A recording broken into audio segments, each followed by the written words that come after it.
Usually എൻ്റെ ഒരു എന്താ പറയുക, ശ്രീകണ്ഠൻ പറഞ്ഞ പോലെ ഒരു പാറ്റേൺ സിനിമ, ഞാൻ ചെയ്യുന്നൊരു പാറ്റേണിൽ നിന്ന് കുറച്ച് വിഭിന്നമായി ഒരു ഹ്യൂമർ ട്രാക്കിലുള്ളൊരു ഇതാണ്. പക്ഷെ ഞാനിതിനു മുമ്പ് ഈ ജോണർ ചെയ്തിട്ടുണ്ട്, പക്ഷെ ഒരു വലിയ ഗ്യാപ്പ് വന്നു ഇൻ ബിറ്റ്വീൻ.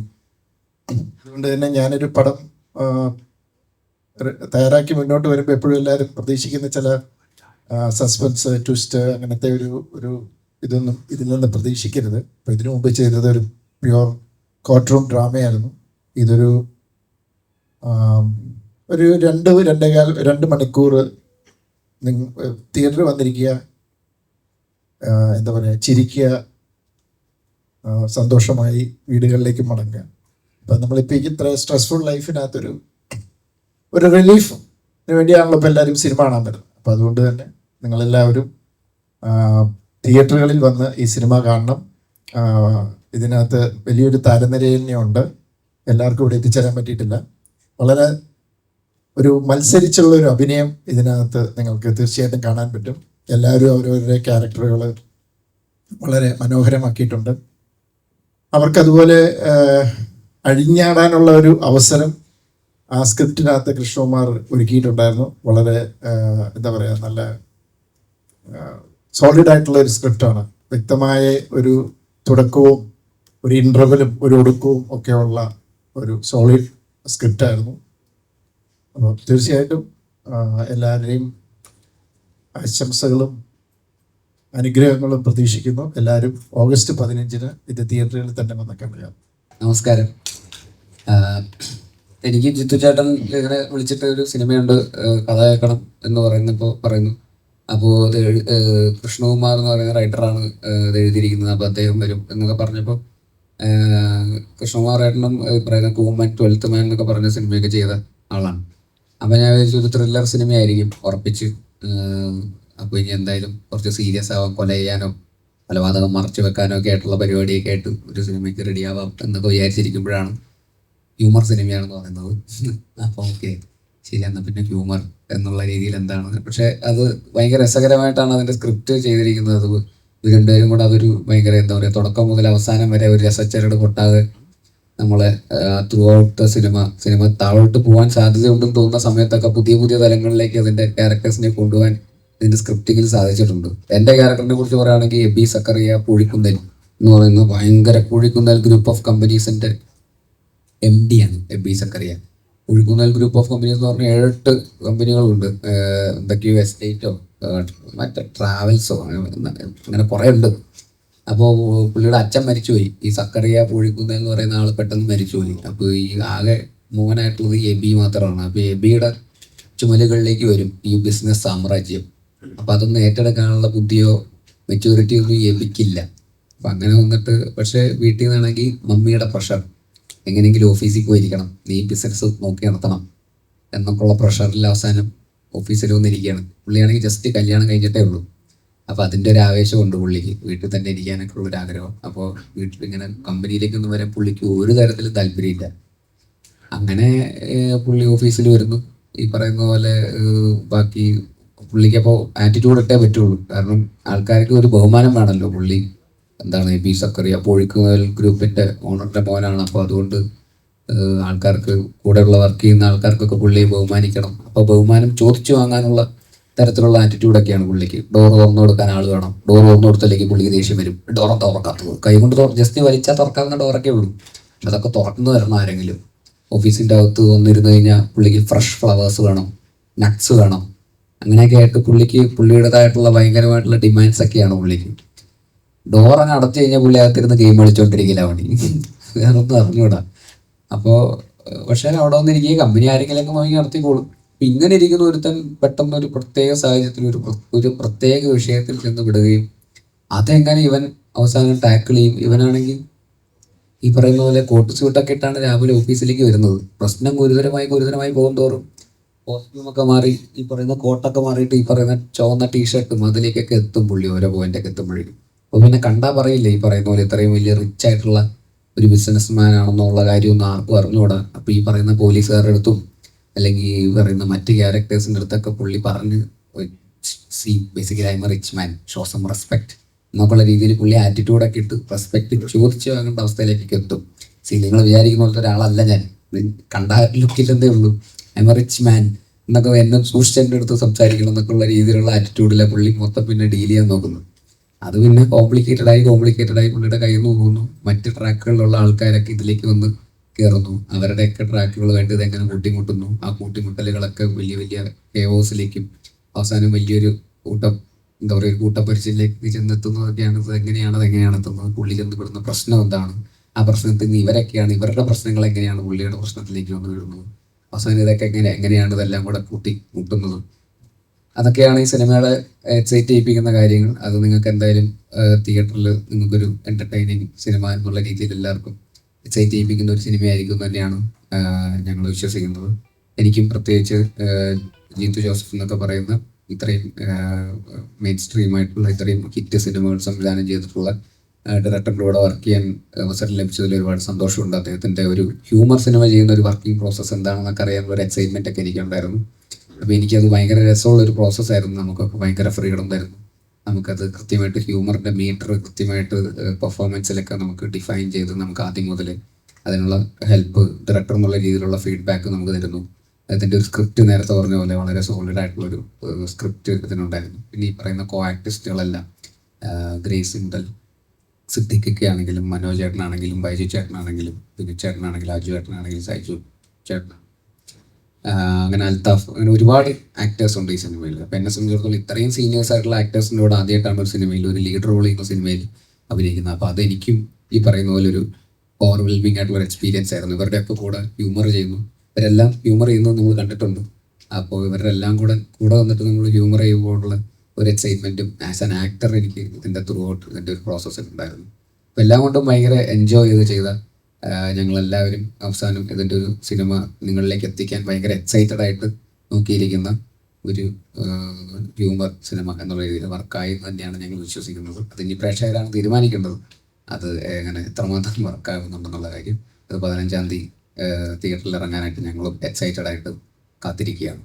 അപ്പോൾ നിങ്ങളെല്ലാവരുടെയും സപ്പോർട്ടും എല്ലാം വേണം. Thank you so much. Siddique. എല്ലാവർക്കും നമസ്കാരം. ഞാനും ബേസിലി പറഞ്ഞ പോലെ ജിത്തു സാറിൻ്റെ ഒരു പടം ചെയ്യണം എന്നുള്ളൊരു ആഗ്രഹം മനസ്സിലുണ്ടായിരുന്നു. അപ്പോഴാണ് ഇങ്ങനെ ഒരു അവസരം കിട്ടിയത്. ഞാനും ആദ്യം പ്രതീക്ഷിച്ചത് ഒരു ത്രില്ലർ പടമാണെന്നാണ്, പിന്നെയാണ് തമാശ മൂവിയാണെന്ന് അറിഞ്ഞത്. അത് ഒരു എക്സ്ട്രാ സന്തോഷം. തമാശ പടങ്ങൾ ചെയ്യാൻ ഭയങ്കര ഇഷ്ടമുള്ള കൂട്ടത്തിൽപ്പെടുന്ന ഒരാളാണ് ഞാൻ. അപ്പം അങ്ങനെയാണ് അറിഞ്ഞത് ബേസിൽ ഇതിൽ നായകനായി വരുന്നത്. ബേസിൻ്റെ കൂടെ അഭിനയിക്കണമെന്നൊരു ആഗ്രഹം ഉണ്ടായിരുന്നു. ആ മോഹം അങ്ങ് സഫലമായി. ഭയങ്കര ഭയങ്കര രസമുള്ള ഒരു സ്ക്രിപ്റ്റാണ്. അതിൽ താങ്ക് യു ചേട്ടാ. ഈ പറഞ്ഞ പോലെ എൻ്റെ ക്യാരക്ടർ ബാക്കിയുള്ള ക്യാരക്ടേഴ്സിനെ പോലെ അത്ര തമാശ കൈകാര്യം ചെയ്യുന്ന ഒരു ക്യാരക്ടറല്ല. ഇതിൻ്റെ സിറ്റുവേഷൻ കുറച്ച് സീരിയസ് ആണ്. പക്ഷേ ഇവർ കടന്നു പോകുന്ന സാഹചര്യങ്ങളിൽ ബാക്കിയുള്ള ക്യാരക്ടേഴ്സിനെല്ലാം കൂട്ടിമുട്ടുമ്പോൾ വരുന്ന സിറ്റുവേഷണൽ കോമഡിയാണ് എൻ്റെ ക്യാരക്ടറിന് വരുന്നത്. അപ്പം അതാണ് എനിക്ക് എൻ്റെ ക്യാരക്ടറിനെ പറ്റി കൂടുതൽ പറയാൻ പറ്റില്ല. ബട്ട് സ്റ്റിൽ എല്ലാവരും 15-ാം തീയതി പോയി കാണുക, സപ്പോർട്ട് ചെയ്യുക. Thank you. ഇത് ആക്ച്വലി ഞാൻ പറഞ്ഞ പോലെ ആദ്യം സാറിൻ്റെ തമാശ പടമാണെന്ന് കേട്ടപ്പം ഞാൻ വിചാരിച്ചത് എൻ്റെ ക്യാരക്ടർ നല്ല കോമഡി ഭയങ്കരമായിട്ട് കോമഡി ചെയ്യുന്ന ഒരു ക്യാരക്ടറാണെന്നാണ് വിചാരിച്ചത്. പിന്നെയാണ് സ്ക്രിപ്റ്റ് വായിച്ചപ്പോഴത്തേക്കും ഈ പറഞ്ഞ പോലെ എൻ്റെ ക്യാരക്ടറിന് ബേസിക്കലി നമ്മൾ തമാശ ചെയ്യുന്ന പോലെ ഉള്ളൊരു ക്യാരക്ടറല്ല. ആ ക്യാരക്ടറിൻ്റെ സിറ്റുവേഷൻ അല്ലെങ്കിൽ അവർ കടന്നു പോകുന്ന ജീവിത സാഹചര്യം ഭയങ്കര സീരിയസ് ആണ്. പക്ഷേ എനിക്ക് കൂടുതൽ കോമ്പിനേഷൻസ് വരുന്നത് ഈ എബി സക്കറിയ എന്ന് പറയുന്ന ഒരു ക്യാരക്ടറുമായിട്ടാണ്. ഇയാളുടെ ഈ ബേസിൽ പറഞ്ഞ പോലെ ക്യാരക്ടർ മനസ്സിലായിരുന്നല്ലോ, കുറച്ച് മണ്ടത്തരങ്ങളും കുറച്ച് പക്വതയില്ലായ്മയും ഒക്കെ ഉണ്ട്. അപ്പം അത് നമ്മുടെ ക്യാരക്ടറെ ഒന്ന് കൂട്ടിമുട്ടുമ്പോൾ ഉണ്ടാവുന്ന സിറ്റുവേഷണൽ കോമഡീസ് ആണ് അവിടെ സംഭവിക്കുന്നത്. അപ്പം അങ്ങനെ ചോദിക്കുകയാണെന്നുണ്ടെങ്കിൽ ഭയങ്കര രസമായിട്ടാണ് പരിപാടി വർക്കായേക്കണത്. കാരണം ഇത് എപ്പോഴും തമാശ ചെയ്യുമ്പോൾ നമുക്ക് എപ്പോഴും ഒറ്റയ്ക്ക് നിന്ന് സ്കോർ ചെയ്യാനായിട്ട് പറ്റില്ല. എപ്പോഴും നമ്മുടെ കൂടെ നിൽക്കുന്ന ആക്ടർ നമ്മളെ അതിനൊരു സപ്പോർട്ട് ചെയ്യുക, അല്ലെങ്കിൽ ആ ക്യാരക്ടറും ഈക്വലി അത് കയറി വന്നാൽ മാത്രമേ അവിടെ ഒരു തമാശ ഫീൽ ചെയ്യുകയും നമുക്കൊരു ചിരി വരികയും ചെയ്യുള്ളൂ. അങ്ങനെ നോക്കുമ്പോൾ എനിക്ക് കിട്ടിയിരുന്ന കോ ആക്ടേഴ്സ് എല്ലാവരും അതിൻ്റെ അപ്പുറം, നമ്മൾ പ്രതീക്ഷേൻ്റെ അപ്പുറം തമാശ കൊടുക്കുന്ന ആൾക്കാരാണ്. അപ്പോൾ എനിക്ക് ബേസിലിൻ്റെ കൂടെ വർക്ക് ചെയ്തപ്പോൾ എനിക്കതാ ഫീൽ ചെയ്തത്. നല്ല കമ്മ്യൂണിക്കേറ്റ് ചെയ്യാൻ ഭയങ്കര എളുപ്പമാണ്. നമുക്ക് എന്തെങ്കിലും ഒരു സജഷൻ ചോദിക്കാൻ ഫ്രീ ആയിട്ട് നമുക്ക് ചോദിക്കാൻ പറ്റും. അതിൻ്റെ ഇടയിൽ ഒരു ഈഗോ ഇല്ല. എന്തെങ്കിലും സംശയം ചോദിച്ചു കഴിഞ്ഞാൽ പറഞ്ഞു തരാനും നമുക്ക് തോന്നുന്ന സജഷൻസ് പറയാനും നമുക്കൊരു സ്പേസ് ഉണ്ട്. അപ്പോൾ ഇതൊക്കെയാണ് എനിക്ക് ആ ക്യാരക്ടറിന് ഓർക്കുമ്പോൾ എനിക്ക് ഓർമ്മ വരുന്ന കാര്യങ്ങൾ ഇതൊക്കെയാണ്. ഇപ്പൊ ബേസിൽ എന്ന ഡയറക്ടറിനെ മലയാളി പ്രേക്ഷകർക്ക് എല്ലാവർക്കും അറിയാം. വേറൊരു വിഷണറി ഉള്ള അല്ലെങ്കിൽ ഇതുവരെ കണ്ടിട്ടില്ല, അല്ലെങ്കിൽ എക്സ്പ്ലോർ ചെയ്യാൻ ആഗ്രഹിക്കുന്ന ഒരു ഡയറക്ടർ വേഷം നമ്മൾ കണ്ടിട്ടുണ്ട്. പക്ഷെ ഒരു ആക്ടർ ലെവലിലേക്ക് വരുമ്പോഴേക്കും നമ്മുടെ ഒരു ഹോമിലി ഒരു ആക്ടർ, അല്ലെങ്കിൽ നമുക്ക് പെട്ടെന്ന് കണ്ടാൽ ചിരിക്കാൻ നമ്മുടെ കൂട്ടത്തിൽ ഒരാളുടെ അങ്ങനത്തെ ഹോമിലി ക്യാരക്ടേഴ്സ് ആണ് കൂടുതൽ ചെയ്യുന്നത്. ഇതിലും അതുപോലെ തമാശ നിറഞ്ഞ I am a rich gentleman എന്നൊക്കെ പറഞ്ഞ ഡയലോഗ് ട്രെയിലറിൽ കണ്ടായിരുന്നു. അപ്പോൾ ഈ ക്യാരക്ടർ പേഴ്സണലി നമ്മളൊരു കഥാപാത്രം കേൾക്കുമ്പോൾ നമുക്കുണ്ടാകുന്ന ഒരു ഫീലിംഗ് ഉണ്ടല്ലോ, എത്രത്തോളം റിലേറ്റ് ചെയ്യാൻ പറ്റും? ഇല്ല, ക്യാരക്ടറിനെ കുറിച്ച് ഞാൻ ആദ്യം പറഞ്ഞ ഡിസ്ക്രിപ്ഷൻ ഒക്കെ തന്നെയാണ്. നമുക്ക് ഞാൻ പറഞ്ഞതിൽ ഒരു റിലേറ്റ് ചെയ്യാൻ പറ്റുന്ന ഒരു റിലേറ്റബിൾ അല്ലേ ആ ക്യാരക്ടർ. കുറച്ചുകൂടെ നമ്മളെപ്പോലെയൊക്കെ കുറച്ച് കാശൊക്കെ ഉണ്ടെന്നേ ഉള്ളൂ, പക്ഷെ ബേസിക്കലി നമ്മളെപ്പോലൊക്കെ ഉള്ള വളരെ റെഗുലർ ആയിട്ടുള്ള ഒരാൾ തന്നെയാണ്. അയാളുടെ സിറ്റുവേഷൻ അതിലും റിലേറ്റബിൾ ആയിരിക്കും മിക്കവാറും. അയാളുടെ സാഹചര്യം സിനിമ കാണുമ്പോൾ മനസ്സിലാവും. അപ്പോൾ അത് ഭയങ്കര റിലേറ്റബിൾ ആയിരിക്കും. അപ്പൊ അതൊക്കെ കൂടെ വരുമ്പോഴാണ് ഇത് വീണ്ടും ആ ഒരു റെഗുലർ കൈ സിനിമ തന്നെയാണ്. പക്ഷെ അയാളുടെ സിറ്റുവേഷനിൽ നമ്മളെങ്ങനെ, ആ സിറ്റുവേഷൻസിൽ നമ്മളെങ്ങനെ ബിഹേവ് ചെയ്യുന്നു എന്നുള്ളതാണ് നമ്മളെ ഭയങ്കരമായിട്ട് ആക്ടർ എന്നുള്ള രീതിയിൽ പുഷ് ചെയ്യാൻ ഒരു സ്പേസ് എന്ന് പറയുന്നത്. അത് ആ സിറ്റുവേഷനിൽ എത്രമാത്രം പാനിക്കായിട്ടും ഈ പറയുന്ന പുള്ളി പുറത്ത് പറയാൻ പറ്റൂല പുള്ളിയുടെ പ്രശ്നം, പക്ഷേ ഇത് കൺവിൻസ് ചെയ്യണം, ആൾക്കാരെ കൺവിൻസ് ചെയ്ത് എങ്ങനെയെങ്കിലൊക്കെ ഇത് ഊരി പോരണം എന്ന് പറയുന്ന സാഹചര്യങ്ങളിൽ പുള്ളി എങ്ങനെ ബിഹേവ് ചെയ്യുന്നു എന്നുള്ളതാണ് ഇതിൻ്റെ എന്താ പറയുക, ആക്ടർ എന്നുള്ള രീതിയിൽ നമുക്കൊരു പെർഫോം ചെയ്യുമ്പോൾ ഉണ്ടാകുന്ന ഒരു വെല്ലുവിളി എന്നൊക്കെ പറയുന്നത്. അപ്പോൾ അതിൻ്റെതായിട്ടുള്ള രസങ്ങളുണ്ടായിരുന്നു. അത് ഭയങ്കര ഇൻട്രസ്റ്റിംഗ് ആയിരുന്നു മൊത്തത്തിൽ ഇതിൻ്റെ ഒരു ത്രൂ ഔട്ട് പ്രോസസ്സ്. ഈ പറയുന്ന സ്ക്രിപ്റ്റിൽ നമുക്ക് അതിനുള്ള കറക്റ്റായിട്ടുള്ള സെറ്റിംഗ് ഉണ്ട്, ഒരു സ്റ്റേജ് ഉണ്ടാക്കി വെച്ചിട്ടുണ്ട്. അപ്പോൾ അവിടെ നമ്മൾ എത്രമാത്രം മീറ്ററിൽ എത്ര അളവിൽ അത് ചെയ്യുക എന്നുള്ളതാണ് ആക്ടർ എന്നുള്ള രീതിയിൽ നമ്മൾ എക്സൈറ്റ് ചെയ്യിപ്പിച്ചിട്ടുള്ള കാര്യം. ഹ്യൂമർ ചെയ്യാന്നുള്ള സ്പേസ്. ഇനി നേരത്തെ പറഞ്ഞ ഒരു കോമ്പിനേഷൻ ഇവരെല്ലാവരും ഉണ്ടല്ലോ, അപ്പൊ അതിന്റെ ഒരു എക്സൈറ്റ്മെന്റ് ഉണ്ടായിരുന്നു. ഈ ബേസിൽ എന്ന ആക്ടറിനോടോ ചോദ്യം, അതായത് ഇപ്പം ഈ പറഞ്ഞ റെഗുലർ പേഴ്സൺ അല്ലെ റെഗുലർ ക്യാരക്ടർ എന്നുള്ളത് അത് ബ്രേക്ക് ചെയ്യാനായിട്ട് എപ്പോഴെങ്കിലും നോക്കാറാണോ, അതോ അതുപോലത്തെ കഥാപാത്രം വരാത്തോണ്ടാണോ? അതുപോലത്തെ ക്യാരക്ടേഴ്സ് വരാത്തത് കൊണ്ടാണ് ഫസ്റ്റ് ഓഫ് ഓൾ.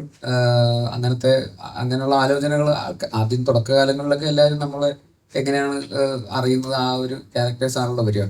പക്ഷെ ഗോയിങ് ഫോർവേഡ് വേറെ സിനിമകൾ ഇങ്ങനെ നമുക്ക് ഇത് പുതിയ ഫിലിം മേക്കേഴ്സ് ചിലപ്പോൾ വേറെ രീതിയിൽ ആലോചിച്ച് തുടങ്ങുമ്പോൾ അങ്ങനത്തെ ക്യാരക്ടേഴ്സ് വരും എന്നാണ് ഞാൻ വിശ്വസിക്കുന്നത്. അപ്പോൾ അത്രയും നമ്മൾ സക്സസ്ഫുൾ ആയിട്ടും റെലവൻ്റ് ആയിട്ടും നിൽക്കുമ്പോഴാണ് അങ്ങനെയുള്ള ആൾക്കാരും അങ്ങനെയുള്ള കഥകളും വരിക. അപ്പോൾ അതിന് വേണ്ടിയിട്ട് വെയിറ്റ് ചെയ്യുന്നു. നല്ല സിനിമയുടെ ഭാഗമാവുന്നുള്ളത് തന്നെയാണ് അതിൻ്റെ ഫസ്റ്റ് പ്രയോറിറ്റി. അപ്പോൾ ഇനി വരാനിരിക്കുന്ന കുറച്ച് സിനിമകളിൽ കംപ്ലീറ്റ്ലി ഡിഫറെൻറ്റ് ഷെയ്ഡിലുള്ള 1-2 ക്യാരക്ടേഴ്സ് ചെയ്തിട്ടുണ്ട്. അപ്പോൾ ബ്രേക്ക് ചെയ്യാൻ പറ്റുമെന്നാണ് ഞാൻ വിശ്വസിക്കുന്നത്. നമസ്കാരം. സിദ്ദിഖ എന്ന് പറഞ്ഞ മലയാളികൾക്ക് എപ്പോഴും ഹ്യൂമർ റിലേറ്റ് ചെയ്യുന്ന കഥാപാത്രങ്ങൾ എപ്പോഴും മനസ്സിലുണ്ട്. ഇപ്പൊ റീസെന്റ് ആയിട്ടാണ് കുറച്ചുകൂടെ വില്ലൻ വേഷങ്ങളിൽ വില്ലൻ എന്ന ലെവലിലോട്ടൊക്കെ വന്നത്. ഈ സിനിമയിലും നമുക്ക് മലയാളികൾക്ക് പ്രതീക്ഷിക്കാൻ ഒരു ഹ്യൂമർ എലമെന്റ് ഉള്ള ഒരു കഥാപാത്രമാണോ?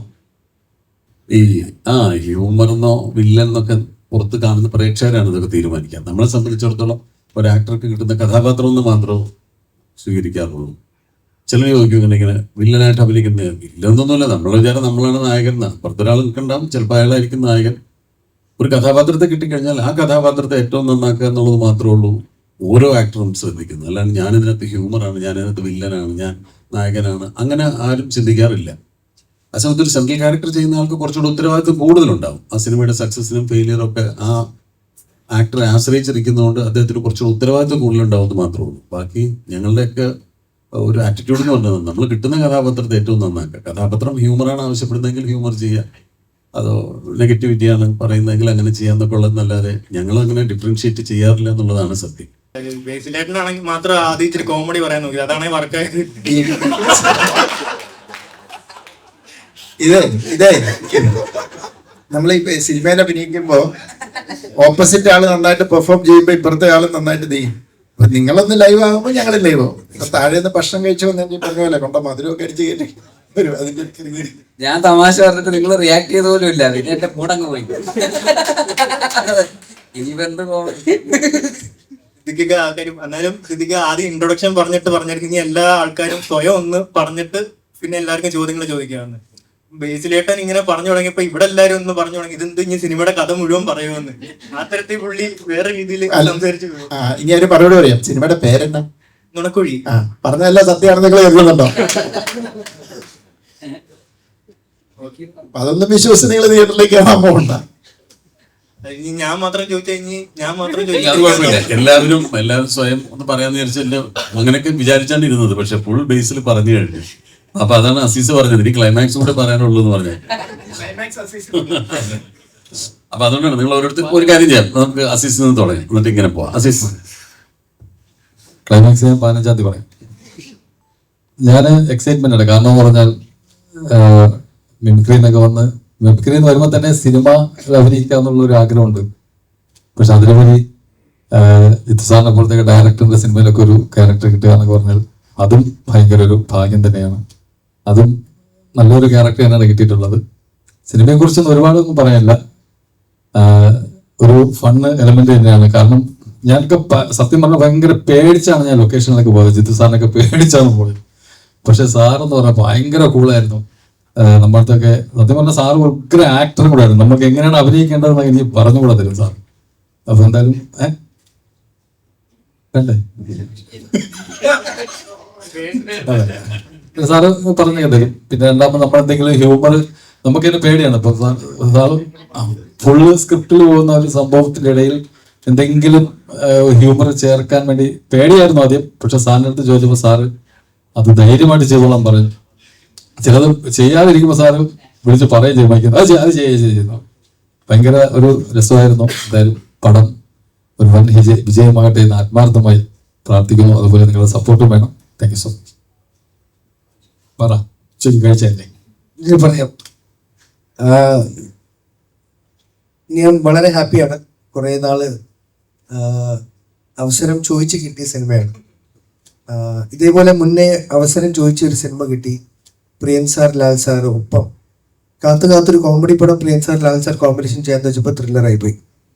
അങ്ങനെ കാത്ത് ജിത്തു സാറിന്റെ പറയുന്ന ഒരു ത്രില്ലറിയാന്ന് വെച്ചപ്പോൾ അത് കോമഡി ആയി പോയി. പക്ഷേ ഐ ആം വെരി ഹാപ്പി. ഈ കോമഡിയിൽ എനിക്കൊരു സ്പേസ് കിട്ടിയതിലും അത് തീർച്ചയായിട്ടും അദ്ദേഹം വളരെ കാൽക്കുലേറ്റീവാണ്. പ്രേക്ഷകർക്ക് ഒരു എന്റർടൈൻമെന്റ് കോഷ്യന്റ് മനസ്സിൽ കണ്ടുകൊണ്ടാണ് സിനിമകൾ ഒരുക്കുന്നത്. ഈ പ്രാവശ്യവും അങ്ങനെ തന്നെ ആവും എന്നുള്ള ഞങ്ങളുടെ പ്രതീക്ഷ നിലനിൽക്കട്ടെ. ചോദിക്കാണ്ട് കിട്ടിയ അവസരമാണ് എനിക്ക് ഈ സിനിമയിൽ. അപ്പോൾ ജിത്തു സാറ് വിളിച്ചപ്പോൾ ഞാൻ ഇപ്പം ബേസിലും ഗ്രേസും പറഞ്ഞ മാതിരി ആദ്യം പോലീസ് ആയിരിക്കുമോ ഒരു സംശയം ഉണ്ടായിരുന്നു. പക്ഷേ ഒരു ഫിലിം പ്രൊഡ്യൂസറാണ് ഈ സിനിമയിൽ. പിന്നെ എൻ്റെ നായകൻ എന്ന് പറയുന്നത് മനോജേട്ടനാണ്. മനോജേട്ടൻ ഇതിലെ ഒരു സിനിമ നടനായിട്ടാണ്. അപ്പം ആ നടന് വേണ്ടി ഒരു ഫിലിം പ്രൊഡ്യൂസ് ചെയ്യുന്ന ഒരു പ്രൊഡ്യൂസറായിട്ടാണ് ഞാൻ ഈ പടത്തിൽ അഭിനയിക്കുന്നത്. പിന്നെ ഗ്രേസും ബേസിലൊക്കെ ആയിട്ടാണ് കോമ്പിനേഷൻ ഉള്ളത്. സിദ്ദിഖായിട്ടാണ് ഏറ്റവും കൂടുതലുള്ളത്. പിന്നെ ഇവരൊക്കെ പറഞ്ഞ തന്നെ എല്ലാവരും തിയേറ്ററിൽ പോയി പടം കാണാൻ വിജയിപ്പിക്കും. Thank you. അത് ചേട്ടാ, എനിക്കൊരു ചോദ്യമൊക്കെയുണ്ട്. ഒരു തുണ്ടുപടത്തില് താങ്കളായിരുന്നു ഹീറോ, ഇദ്ദേഹമായിരുന്നു ഡയറക്ടർ. പിന്നീട് തിരയിൽ ഇദ്ദേഹം അസിസ്റ്റന്റ് ഡയറക്ടറായിട്ട് വന്നു. വർഷങ്ങൾക്ക് ഇപ്പുറം ഇദ്ദേഹം ഹീറോ ആയി ഈ നുണക്കുടി വരെ എത്തിയിരിക്കുന്നു. ഡയറക്ട് ചെയ്തു. ഒരു കോ ആക്ടർ എന്ന രീതിയിൽ ഇദ്ദേഹത്തിന്റെ കരിയറിൽ ഈ അത്ഭുതകരമായ വളർച്ച എങ്ങനെ നോക്കി കാണുന്നു? ഈ അടുത്തൊരു ഇന്റർവ്യൂവിൽ പറഞ്ഞായിരുന്നു. അതുകൊണ്ട് ഞാനങ്ങനെ പൊതുവെ അളക്കുന്ന ആളല്ല. പക്ഷെ വളരെ നമ്മളെ ഒരാള് അട്രാക്ട് ചെയ്യുമെന്ന് പറയില്ലേ, ചില ആക്ടേഴ്സിന് ആ പവർ ഉണ്ട്. തീർച്ചയായിട്ടും നമ്മളുടെ ലെജൻഡറി ആക്ടേഴ്സ് ഇവിടെ ഇരിക്കുന്നതിൽ ഇവിടെ നമുക്ക് ആ പവർ ഫീൽ ചെയ്യുന്നത് പ്രേക്ഷകരായ നമുക്ക്. ആ ഒരു മാഗ്നറ്റിക് പുള്ള് ബേസിൽ സ്ക്രീനിൽ വരുമ്പോൾ എനിക്ക് ഫീൽ ചെയ്യാറുണ്ട്. ബേസിൽ പല സമയത്ത് എന്നോട് അദ്ദേഹത്തിൻ്റെ ചോയ്സുകളിൽ റെപ്പറ്റീഷൻ ഉണ്ടോ എന്നൊക്കെ ഉള്ളൊരു ഇൻസെക്യൂരിറ്റി അല്ല, കൺസേൺ. അത് ഏതൊരു ആക്ടർക്കും വേണമല്ലോ. പക്ഷെ ഞാൻ വളരെ കൃത്യമായിട്ട് പറയുന്നത്, ഇപ്പോൾ ജാനേമനിലെ ജോയ്മോനും ജയയിലെ രാജേഷും പാലത്തു വരുമ്പോഴും എല്ലാത്തിനും ടോട്ടാലിറ്റി നോക്കുമ്പോൾ വേറൊരാളാണ്. തീർച്ചയായിട്ടും നുണക്കുഴി വരുമ്പോഴും എബി എന്ന് പറഞ്ഞ ആളും വേറെ തന്നെ ആയിരിക്കും, ഞാൻ സിനിമ കണ്ടിട്ടില്ല. ഞാൻ വളരെ ആസ്വദിക്കുന്ന, ഇപ്പൊ എല്ലാ പ്രേക്ഷകർക്കും മലയാളികൾക്കും ഉള്ളൊരു സന്തോഷമുണ്ടല്ലോ, ബേസിലിനെ കാണുമ്പം ഞാൻ ചിരി കേൾക്കുമ്പോൾ നമുക്ക് ചിരിക്കാൻ തോന്നും. അത് അങ്ങനെ തന്നെ ഉണ്ടാവട്ടെ. സിദ്ദീഖ്, റൈറ്റർ കെ അദ്ദേഹം ആദ്യം പറഞ്ഞു 90കളിൽ കോമഡി വളരെ നന്നായി ചെയ്തിരുന്ന ഒരു ആക്ടറാണ് താങ്കൾ. അപ്പൊ ജഗദീഷ് ചേട്ടൻ, ജഗത് ചേട്ടൻ തുടങ്ങി എക്സ്പീരിയൻസ്ഡ് ആയിട്ടുള്ള ഒരുപാട് ആക്ടർ കൂടെ നന്നായിട്ട് അഭിനയിച്ച താങ്കൾ ഈ പുതിയ ജനറേഷനിലുള്ള ആൾക്കാർ കൂടെ അഭിനയിക്കുമ്പോൾ എന്ത് തോന്നുന്നു? പിടിച്ചു നിൽക്കാൻ വലിയ പ്രയാസമാണ്. കാരണം നമ്മളും ഒരുപാട് മുമ്പ് അഭിനയിച്ച് ശീലിച്ചൊരു രീതി ഉണ്ടല്ലോ, ആ രീതി അതേപോലെ ഫോളോ ചെയ്താൽ ഇപ്പോൾ ഇവർ തമാശ പറയുന്ന രീതിയും ഇവർ അഭിനയിക്കുന്ന രീതിയും ഒക്കെ കുറെ കൂടെ വ്യത്യാസമാണ്. അപ്പോൾ നമ്മൾ അവരുടെ കൂടെ അതേപോലെ നിന്നില്ലെങ്കിൽ നമ്മൾ ഔട്ട്ഡേറ്റഡ് ആയിരിക്കും. നിങ്ങൾ പ്രേക്ഷകൻ സിനിമ കാണുമ്പോൾ ഒരു വിഭാഗം ആളുകൾ അഭിനയിക്കുന്ന ഒരു ഈസിനെസ്സോ അല്ലെങ്കിൽ അവരുടെ ആ ഒരു ആക്ടിങ്ങിൻ്റെ ഒരു പാറ്റേണോ അല്ല വേറൊരാൾ കുറച്ച് നാടകീയമായിട്ട് അതല്ലെങ്കിൽ വേറൊരു രീതിയിൽ ചെയ്യുന്നു എന്ന് തോന്നുമ്പോൾ ഞാനൊരു ഏലിയൻ ഫീൽ വരും. അപ്പോൾ ഞാൻ അപ്ഡേറ്റഡ് ആവും. അപ്പോൾ ഞാൻ എപ്പോഴും ശ്രമിക്കുന്നത് കറണ്ട് ആയിരിക്കാനാണ്, ഇവരോടൊപ്പം അപ്ഡേറ്റഡ് ആയിട്ട് ഇരിക്കാനാണ് ഞാൻ എപ്പോഴും ശ്രദ്ധിക്കുക. ഈ അജുവൊക്കെ വന്ന കാലം തൊട്ട് ഞാനുമായിട്ട് വളരെ അടുപ്പം സൂക്ഷിക്കുന്ന ആളുകളാണ്. അതെന്തുകൊണ്ടാണെന്ന് വെച്ചാൽ എനിക്ക് അവരുമായിട്ടുള്ള കമ്പനി ഞാൻ വളരെയധികം എൻജോയ് ചെയ്യുന്ന ആളാണ്. ഇപ്പോൾ ആദ്യം അജു എൻ്റെ കൂടെ അഭിനയിക്കുന്ന സമയത്ത് എൻ്റെ അടുത്ത് ഒന്ന് പരിചയപ്പെട്ട് സംസാരിച്ചിട്ട് പറഞ്ഞു, അത് ഞങ്ങൾക്കൊക്കെ പേടിയായിരുന്നു നിങ്ങൾക്ക് അടുത്തൊക്കെ വന്ന് സംസാരിക്കാൻ. അവരെപ്പോഴും അങ്ങനെ മാറി നിൽക്കും. അത് അവരുടെ ഒരു മടികൊണ്ടാണ്. ഇപ്പം ഞാൻ ആദ്യം സിനിമയിൽ അഭിനയിക്കാൻ വന്ന സമയത്ത് എൻ്റെ സീനിയർ ആക്ടേഴ്സിൻ്റെ അടുത്ത് എനിക്കും ചെന്ന് സംസാരിക്കാൻ ഭയമാണ്. കാരണം നമ്മൾ സിനിമയ്ക്ക് പുറത്ത് നിന്ന് ഇവരെ നടീനടന്മാരായിട്ട് കണ്ടിട്ടുള്ള ആളുകളാണ്. അപ്പോൾ അവരോട് എപ്പോഴും ഒരു ആരാധനയും ബഹുമാനവും കൂടും. അപ്പം ഞാനെപ്പോഴും ഇവരൊക്കെ വന്നു കഴിഞ്ഞാൽ ഞാൻ ഇവരോട് കൂടുതൽ അടുപ്പം കാണിക്കുകയും ഇവരോട് കൂടുതൽ ഇടപഴകുകയും ചെയ്യുമ്പോൾ നമുക്ക് ഇവരുടെ ഒരു രീതികൾ മനസ്സിലാവുകയും അതേപോലെ അഭിനയിക്കാൻ സാധിക്കുകയും ചെയ്യുമെന്ന് വിശ്വസിക്കുന്ന ഒരാളാണ് ഞാൻ എപ്പോഴും. അപ്പോൾ അവരുടെ ഒരു പാറ്റേണിലേക്ക് ഞാൻ മാറാനാണ് എപ്പോഴും ഞാൻ ശ്രദ്ധിച്ചുകൊണ്ടിരിക്കുന്നത്. അതല്ലെങ്കിൽ ഞാൻ ഔട്ട്ഡേറ്റഡ് ആയി പോകുന്നുള്ളൊരു ചിന്തയും ഭയവുമാണ് എനിക്കുള്ളത്.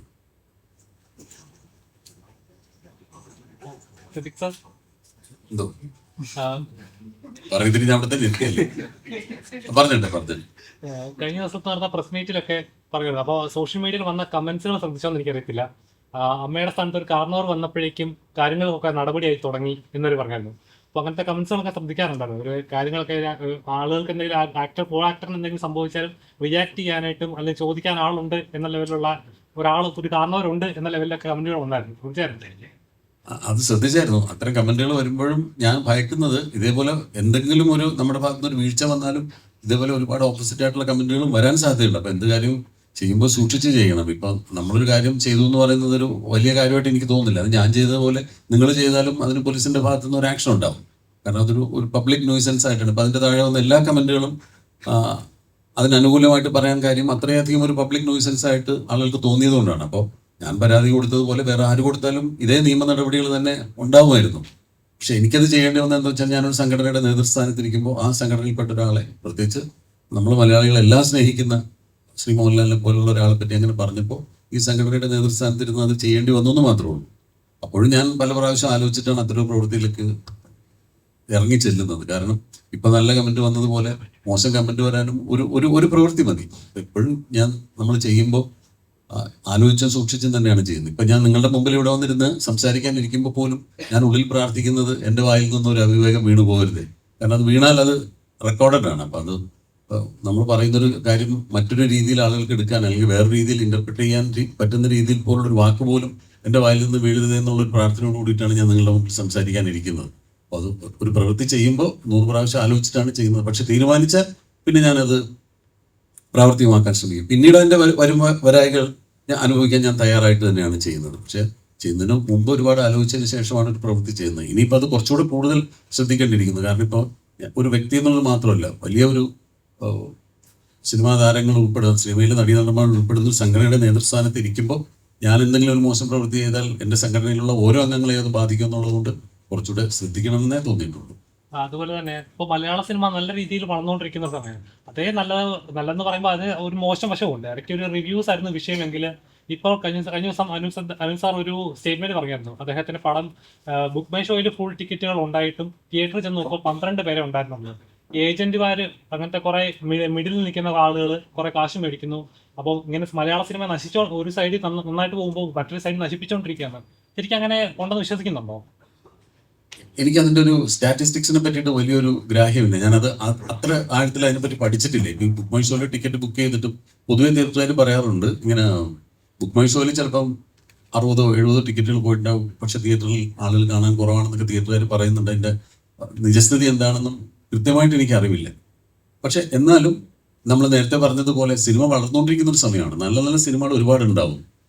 ഒരു നല്ല സിനിമ തിയേറ്ററിൽ വന്നു കഴിഞ്ഞാൽ അതിനിപ്പോൾ ഒരു പ്രീ പബ്ലിസിറ്റി ഇല്ലെങ്കിലോ ഒന്നും അതിന് സിനിമയെ ബാധിക്കില്ല. ആ സിനിമ അർഹിക്കുന്ന പ്രാധാന്യത്തോടുകൂടി അതല്ലെങ്കിൽ അർഹിക്കുന്ന വിജയം അതിന് കിട്ടുമെന്ന് വിശ്വസിക്കുന്ന ഒരാളാണ് ഞാൻ. ഇപ്പോൾ ഈ നേരത്തെ പറഞ്ഞ ജാനമൻ എന്ന് പറയുന്ന സിനിമ, ആ സിനിമ ഇറങ്ങിയെന്നാണ് ഞാൻ അങ്ങനത്തെ ഒരു സിനിമ ഉണ്ടെന്നുള്ളത് അറിയുന്നത്. ഞാൻ അതിനു മുമ്പ് അതിൻ്റെ ഒരു പ്രീ പബ്ലിസിറ്റിയെ കുറിച്ചൊന്നും ഞാൻ ബോധവാനായിരുന്നില്ല. പക്ഷെ ആ സിനിമ ഇറങ്ങി അതിനെപ്പറ്റി ജാനമൻ ആ സിനിമ ഇറങ്ങി അതിന് കിട്ടിയ അഭിപ്രായം കൊണ്ട് വളർന്നു കയറി വന്നു. രോമാഞ്ചം എല്ലാം അങ്ങനെയാണ്. ഇപ്പോൾ ആവേശം എന്ന് പറയുന്ന സിനിമ കുറെ നാളായതിൻ്റെ ഷൂട്ടിങ്ങിനെ പറ്റി നമ്മൾ കേൾക്കുന്നുണ്ട്. പക്ഷെ തിയേറ്ററിൽ വന്നിട്ട് ആ സിനിമ ഉണ്ടാക്കുന്ന ഒരു ഇമ്പാക്ട്, അത് തന്നെയാണ് സിനിമയുടെ അൾട്ടിമേറ്റ് വിജയം എന്ന് വിശ്വസിക്കുന്ന ഒരാളാണ്. അതല്ലാതെ ബുക്ക് മൈ ഷോയിലെ റേറ്റിങ്ങോ അതൊക്കെ നമുക്ക് എവിടെയെങ്കിലും പറയാം എന്നല്ലാതെ അതല്ല, ജനങ്ങൾ തീരുമാനിക്കും.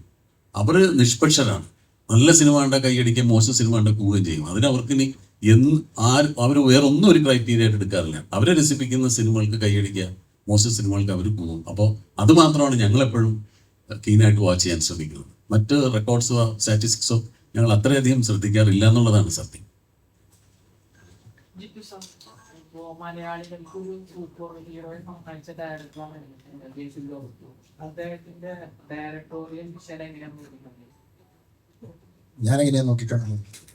ഡയറക്ടർ എന്ന നിലയിൽ അല്ല, വളരെ എന്താ പറയുക, ഈ പുതിയ രീതികൾ അവലംബിക്കാനും പുതിയ പരീക്ഷണങ്ങൾ നടത്താനും ചങ്കൂറ്റമുള്ള ഒരു സംവിധായകനാണ്. കാരണം ഇപ്പം പുള്ളി ഒരു പ്രൊജക്റ്റിലേക്ക് പോകുന്നതും അത്യാവശ്യം വളരെ ചില്ലറക്കളിയല്ല അത്. അപ്പം അങ്ങനത്തെ അടുത്ത ലെവലിലേക്കുള്ള ഹയർ എന്താ പറയുക ഒരു ഇതിലുള്ള സിനിമകൾ ഞാനൊക്കെയാണെങ്കിൽ ഒന്ന് മടിക്കും. പക്ഷെ ബേസിലിനെ പോലെ ഇപ്പോൾ ഒരു അപ്കമിങ് 3 പടം ചെയ്തു അല്ലേ? അപ്പം ആ 3 പടത്തിലും വ്യത്യസ്തമായ പടങ്ങൾ, അത് ഓരോന്നും സ്റ്റെപ്പ് ബൈ സ്റ്റെപ്പ് അത് വളർന്നു വരികയാണ്. അപ്പം അത് പ്രത്യേകിച്ച് മിന്നൽ മുരളി പോലെയുള്ള പടങ്ങളൊക്കെ അങ്ങനെ കൺസീവ് ചെയ്ത് ചെയ്യാന്ന് പറഞ്ഞാൽ അതൊരു വലിയ കാര്യമാണ്. അത് ഭയങ്കര ഒരു വിഷണറി ആയിട്ടുള്ള ഒരു ടെക്നീഷ്യനാണ്. അതാണ് ഞാൻ കാണുന്നത്, ഒരു ഡയറിങ് ആയിട്ടുള്ള ഒരു ഡയറക്ടർ, പരീക്ഷണങ്ങൾ നടത്താനായിട്ടുള്ള ചങ്കൂറ്റുള്ള ഒരു ഡയറക്ടർ. അങ്ങനെയാണ് ഞാൻ കാണുന്നത്. ഗ്രേസ് ആന്റണി, ഉർവശി ചേച്ചി, കൽപ്പന തുടങ്ങിയ വലിയ ആർട്ടിസ്റ്റുകളായിട്ടാണ് സോഷ്യൽ മീഡിയയിൽ താങ്കൾ കമ്പയർ ചെയ്യുന്നത്. അതൊരു ബാധ്യതയില്ല? എപ്പോഴെങ്കിലും പെർഫോം ചെയ്യാൻ ക്യാമറയ്ക്ക് മുമ്പിൽ എത്തുമ്പോൾ ഒരു ടെൻഷൻ ഫീൽ ചെയ്യാറുണ്ട്?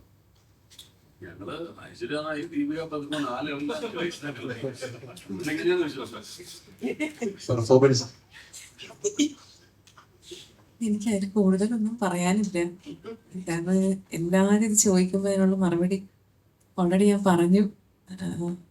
അത് ആ ഒരു ടൈമിലേ ഉള്ളൂ. അത് ഇപ്പോൾ തമാശ ഞാൻ ചെയ്തതുകൊണ്ടാണ് ഇപ്പം അങ്ങനത്തെ ഒരു സംഭവം വന്നത്. അടുത്തൊരു സീരിയസ് ക്യാരക്ടർ ചെയ്യുമ്പോൾ അത് ആൾക്കാരത് മറന്നിട്ട് വീണ്ടും അടുത്തതിലേക്ക് പോകും.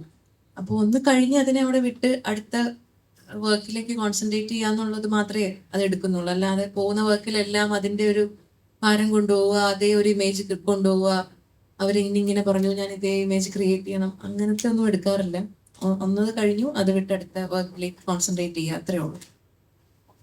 അത് ശരിക്കും ഉണ്ടല്ലോ, അതിന് ചിലർ കൊടുക്കുന്ന ഇത് ഉർവശി ചേച്ചി അല്ല കൽപ്പന ചേച്ചിയെ പോലെ അങ്ങനെയല്ല. അത് അവർ ഭയങ്കര വേഴ്സറ്റൈൽ ആക്ടർ. പൊതുവേ പെൺകുട്ടികൾ അല്ലെങ്കിൽ അവര് ആക്ട്രസസ് ഹ്യൂമർ ചെയ്യുന്നത് വളരെ കുറവാണ്. അവരത് ചെയ്യുമായിരുന്നു. ആ ലീഗിലേക്ക് ഒരാൾ വന്നു. പക്ഷേ ഗ്രേസിനെ സംബന്ധിച്ചിടത്തോളം ഗ്രേസിൻ്റെതായ ഒരു ശൈലിയുണ്ട്. അല്ലാതെ അവരെ പോലെ അഭിനയിക്കുന്നില്ല. വേഴ്സറ്റാലിറ്റിയിലാണ് അവർ ആ ഇതിൽ വന്നിരിക്കുന്നത്.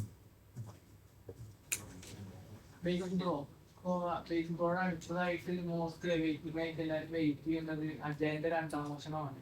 അതിനെ കുറിച്ച് ഇപ്പോൾ എന്താണ് പറയാനുള്ളത്? ഇപ്പോൾ മലയാളത്തിന്റെ ഒരു തലവര മാറ്റാൻ സാധ്യതയുണ്ട്?